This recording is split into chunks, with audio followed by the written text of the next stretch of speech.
This Good Morning Northwest morning sprint is brought to you by Bill's Heating and Air Conditioning.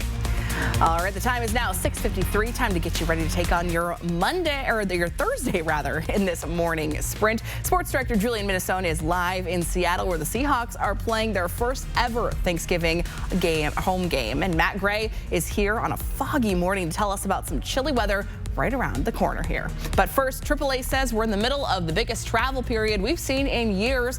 Many of us are still hitting the roads today, though, hoping to make it home for the holidays. According to AAA, if you waited until today to hit the road for your Thanksgiving travels, your best bet for clear traffic is either before 10 a.m. or after 5 p.m. A man died crashing his car into a tree yesterday. Washington State Patrol says that it happened on Interstate 90 near the town of Sprague just before 8 a.m.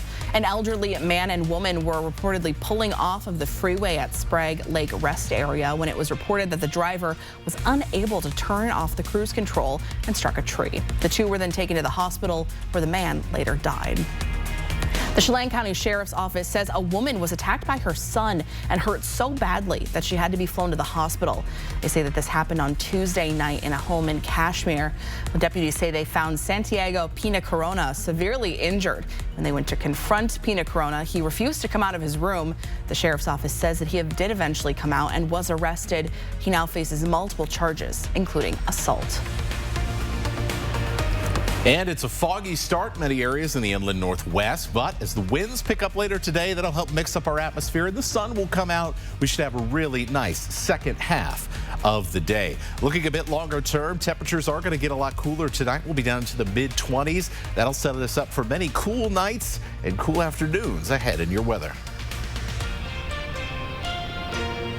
And forget the turkey, forget the mashed potatoes, the stuffing. The Seattle Seahawks are hoping to feast on the 49ers defense. Seattle hosting its first ever Thanksgiving Day home game against the San Francisco 49ers, and it's a big one. Seattle sits one game behind the 49ers for first place in the NFC West. Quarterback Geno Smith is expected to play after injuring his elbow against the Rams on Sunday. Kickoff is at 5:20 tonight here at Lumen Field. It's all part of our sports giving weekend, where we have the Seahawks followed by the Apple Cup at 1 o'clock on Saturday.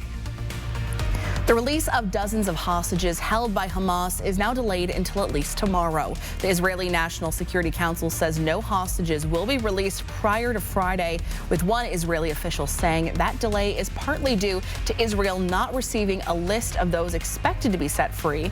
The U.S. officials say they have a working list of 10 hostages who may possibly be released once matters are resolved, but they also have a wait-and-see stance on the situation.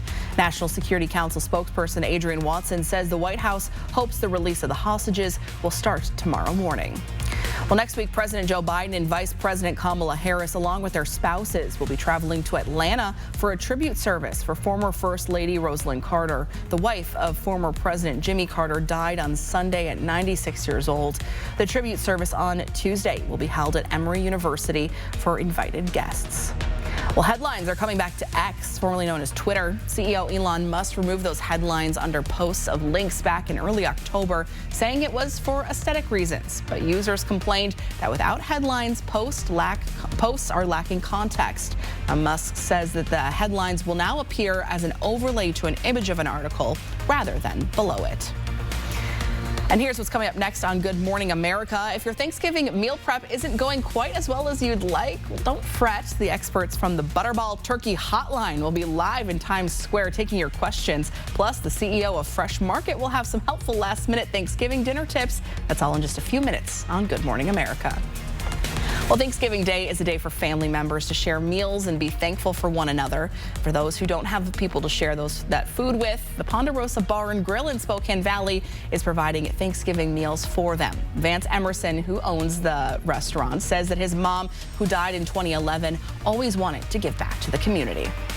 She left a huge mark in the area and just in the Spokane area. And it's something that, you want to live up to that. You want to give back because it does make a difference. Today from 11 a.m. to 2 p.m., anyone is welcome to come on in and grab a plate.